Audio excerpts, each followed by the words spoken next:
Episode 8 has dropped. I've finished it, and I'm still trying to breathe from that episode.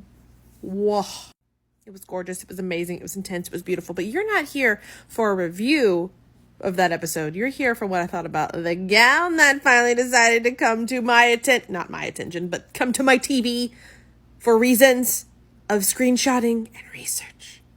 So here's the fun fact. When I research costumes, I don't really do screenshots because lighting, quality, sharpness, definition, it's gone on a TV and I hate it. So I rely a lot on concept art, the costume designer, if they decide to grace us with any backstage images, and sometimes the actor or the actress or whomever, the actor, drops images of them in the outfit, like in better lighting, like behind the scenes. So that's what I rely on, because using post-editing lighting, it's a mess. But I will say in this episode, we got a lot of angles of the dress, but honestly, nothing new. What I was really looking for were up-close detail shots that we haven't seen. And there's been a couple that I'm pretty happy about. And I'm trying to screenshot, and I'm bringing you all in with how I screenshot, which is kind of sad. Okay, we are on my iPad because I'm listening to the podcast episode on my TV. So we are on my iPad.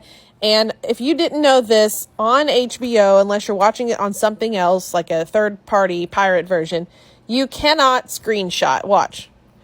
Screenshot, it becomes blank. It's a whole copyright thing on their end. You can't see what you've done. It's just the nature of the beast with Disney Plus, HBO, and I think all of them do that, honestly. But what matters is this little pause button I have right here. So let's take a closer look. What I'm looking for is more detail shots of the beading and embroidery, and especially this little guy right here, this cute little double dragon beading embroidery thing right above where her dress breaks into that godet that's underneath. Obviously that's there for, baby bump kind of thing, but I wanted some more images of that. Hopefully I can take some screenshots on my computer. Maybe that'll work. Or somebody else will just post little high-res ones off their computer. But, videoing my TV or taking a picture off of my TV with, a camera, it just doesn't really work out great, which sucks. Here's another shot of the back with continued beading on the center back and along the back side. That's going to be a bitch for my wig. I can already tell you. But, definition, that's what I needed. Let's hope the costume designer decides to post some behind the scenes in the workshop photos, but this looks like all I got, which is fine, but it's all I got.